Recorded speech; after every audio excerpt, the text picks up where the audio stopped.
දැන් ඔයාලට පේනවා මම මාකට් එකේ මෙන්න මේ තැනින් මම මෙතන දාගෙන තියෙන ට්‍රේඩ් එකක් ඔයාලට පේනවා. හරිද? මං ඇයි ඒ ට්‍රේඩ් එක දාගත්තේ කියලා මං ඕගොල්ලන්ට දැන් කියන්න. හරිද? ඉතින් ඔයාලට පේනවා මෙතන සෙල් ට්‍රෙන්ඩ් එකක් ඇවිල්ලා තියෙනවා. හරිද? ඔන්න ඔය විදිහට සෙල් ට්‍රෙන්ඩ් එකක් ඇවිල්ලා. හරිද? මෙන්න මෙතන ඉඳන් ඔයාලට පේනවා මෙහෙට ඔන්න සෙල් ට්‍රෙන්ඩ් එකක් ආවා. හරිද? සෙල් ට්‍රෙන්ඩ් එකක් ඇවිල්ලා මෙතනින් ඔයාලට පේනවා මම මේ ලයින්ස් දෙකක් ඇඳගෙන තියෙනවා. හරිද? මේ ලයින්ස් දෙක ඇඳගෙන තියෙනවත් එක්කම මාකට් එක මොකක්ද වෙලා තියෙන්නේ? මාකට් එක කන්ස්ටන්ට් ගිහිල්ලා තියෙන්නේ. මෙන්න මෙතනින් ඉඳන් ගත්තම මෙන්න මෙහෙට වෙනකම් ඔයාලට පේනවා මාකට් එක ඔන්න කන්ස්ටන්ට් වෙලා තියෙන්නේ. හරිද?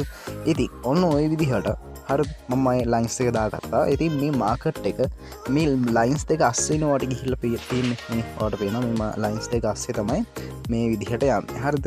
ඉතින් ඔයාලට පේනවා මෙහෙම ගිහිල්ලා. හරිද? මම ට්‍රේඩ් එක දාගෙන තියෙන්නේ මෙන්න මේ උඩම තැනදී. උඩම තැනදී කියන්නේ මෙතන වික් එක මේ උඩ ලයින් එකේ ගෑවුනාට පස්සේ තමයි මම ට්‍රේඩ් එක දාගත්තේ.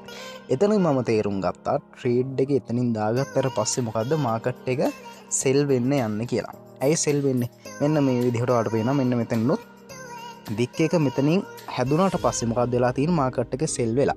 හරිද? ඉතින් ඔයාලට පේනවා මෙන්න මේ හරිය අල්ලල මෙන්න මේ හරියම ඉච්චර මෙතන උඩට ගිහිල්ලා මෙතන ටච් වෙලා නැහැ. හරිද?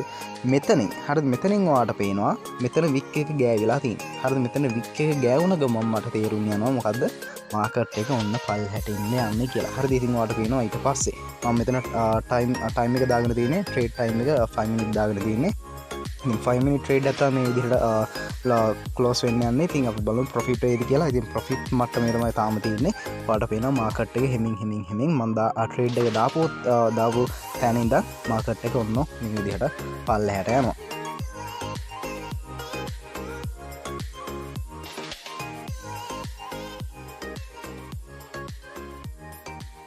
ඉතින් දැන් ඔයා දැක්ක කොහොමද මම මේ ට්‍රේඩ් එක ප්‍රොෆිට් කරගත්තේ කියලා. ඉතින් මේ ට්‍රේඩ් එක ප්‍රොෆිට් වෙනවත් එක්කම ඔයාලට පේනවා මෙතන කොහොමද මාකට් එක පොඩ පල්ලෙහාට එන්නේ කියලා.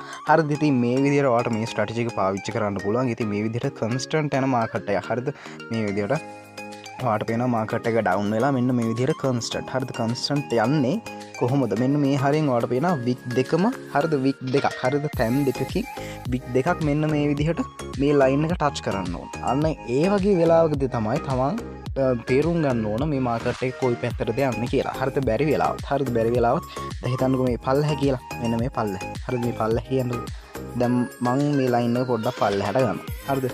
ওই විදිහට පල්ලෙහාට අරගෙන හරිද මාකට් එක ඔයා හිතා ගන්න මෙන්න මේ විදිහට මාකට් එක මෙහෙම නෙන්නේ. මෙහෙම ඇවිල්ලා මෙහෙම ඇවිල්ලා මෙහෙම කැනල් ස්ටික් දෙක තුනක් ඇවිල්ලා මෙන්න මෙතන ගෑවෙනවා.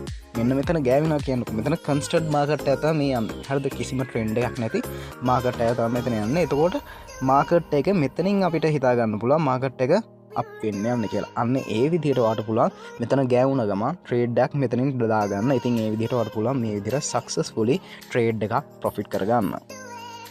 ඉතින් ඒ විදිහට ඔයාලට පුළුවන් ඔයාගේ ට්‍රේඩ්ස් මේ විදිහට ප්‍රොෆිට් කරගන්න. ඉතින් මේ ස්ට්‍රැටජි එකත් මට සෙට් වුණ ස්ට්‍රැටජි එකක්. ඉතින් මේකත් සාර්ථක විදිහට ප්‍රොෆිට් වෙනවා. ඉතින් ඔයාලට පුළුවන් මේ ස්ට්‍රැටජි එක පාවිච්චි කරලා ඔයාගේ ට්‍රේඩ්ස් ප්‍රොෆිට් කරගන්න. ඉතින් මොනවාම හරි ප්‍රශ්නයක් තියෙනවා නම් පල්ලෙහෙන් කමෙන්ට් එකක් දාගෙන යන්න.